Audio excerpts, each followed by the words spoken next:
finals of the Messenger Stakes. Number 1 is Sophie's Adam, winner of the second elimination tonight. Doug Brown is the driver. His win in the second elimination was a total upset and surprise. Last year, though, he showed he liked this track when he won the Peter Houghton Memorial for 2-year-olds. And the key to his win here was his 157-1 at Batavia back in late September. The key to the Messenger is going to be how far does he carry Cam Fella into the first turn, because he drew the rail over Cam Fella, which was luck in the draw for the final. Number 2 is Cam Fella, winner of the first division, with Pat Crowe on the bike.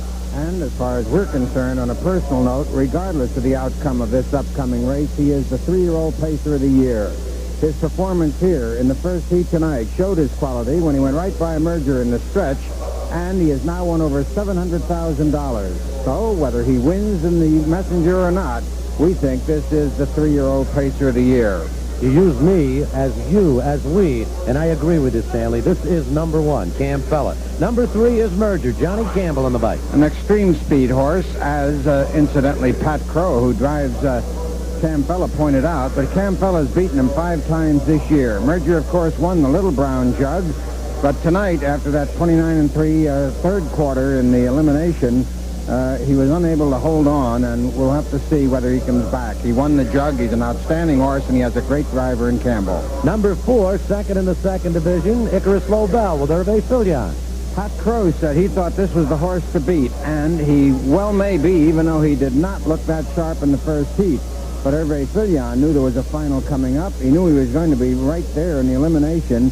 And as Pat Crowe said, every time you go to the races, this horse is there to beat you. So we'll take Crowe's word for it that Icarus Lobel is dangerous. Number 5, third in the second division, is Armbro Andy. Buddy Gilmore replaces Pat Crowe on the bike. Well, Crowe trains both this one, Armbro Andy, and of course Cam Fella. It'll be a surprise to everyone, and we presume also Crowe, if this one should win. Number 6, third in the first division, is Temujin with Bill O'Donnell. It won't be a surprise if he wins. First of all, he has O'Donnell.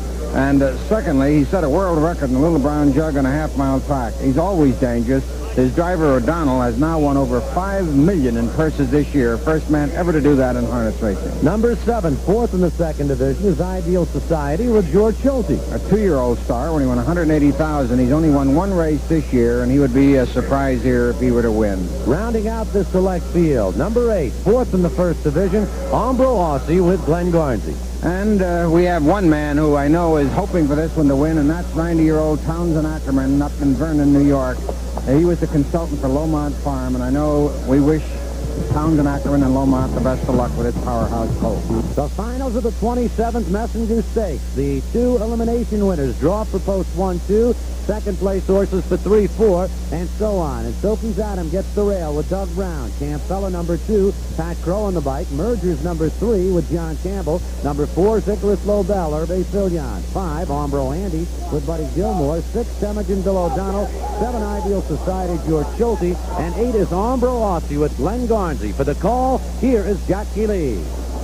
They're all running inside. Sophie's Adam, Cam Fella, far outside. Ombro Aussie on the move for the lead. They move to the first turn. At the rail is Sophie's Adam. Cam Fella parked outside second. Moving wide on that turn is Ombro Aussie, third and going up. Merger away fourth. Icarus Lobel fifth. Outside.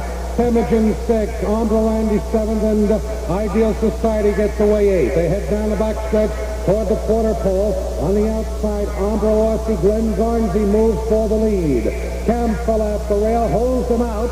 They're about a quarter mile and 29-1. Around the paddock turn first time. Cam Fella leads and Ombro Aussie parks outside second. Sophie's Adam gets a good trip up a close third. Moja moving early with cover, he's 4th. They're in a stretch approaching the half-mile pole. Cam Fella at the rail, shows the way. Ombro Aussie parked out second. Sophie's Adam at the rail third. Merger fourth. Icarus Lobel at the rail fifth. Temujin moving on the outside sixth.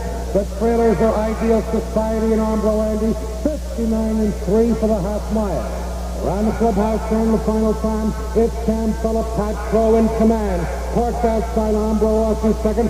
Stokey's Adam gets a good trip up the close third. Merger ready to move to the far outside. Fourth for Johnny Campbell. Down the back stretch they go. Campbell, Merger on the outside. Up to take second. Stokey's Adam third. Icarus Lobel on the inside fourth. Temujin is on the move for Billy O'Donnell. 3/4 in the board. 129 and 4. They move around the final turn. Merger on the outside has his head in front. At the rail, Campbell second. They come to the top of the stretch. Campbell on the inside.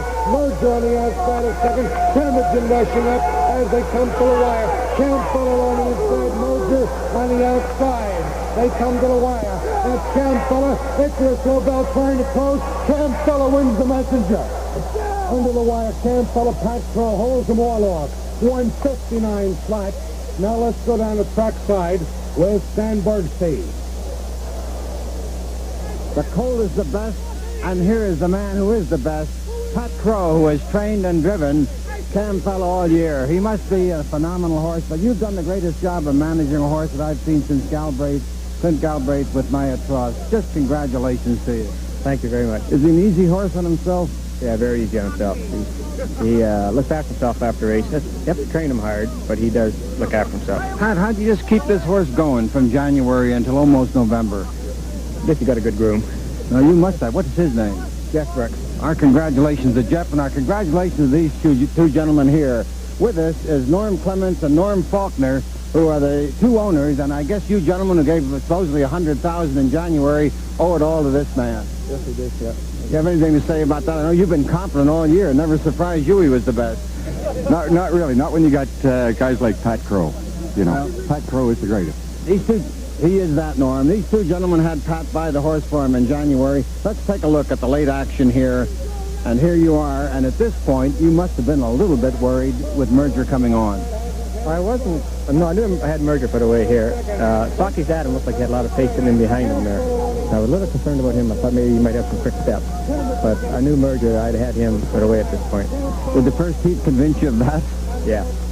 Well, your horse here hangs on game. And the horse you said was the one to beat, Icarus Lobel, proved to be. Yeah, he raced big. He didn't race good in his first heat, but he raced big in this heat. Well, you've just seen the 3-year-old pacer of the year and very possibly the horse of the year in Cam Fella, Pat Crowe, who selected him, trains him, and drives him, Norm Clements and Norm Faulkner, who had the confidence to put up the money and support Pat's contention. And now, Spencer, tell us about the results. Who's number one? No doubt. It is Cam Fella. His earnings, nearly $850,000 this year. He's won 26 of 31 races. Icarus Lobel second, and Stokey's Adam third, with Temujin fourth in the finals of the 1982 Messenger Stakes.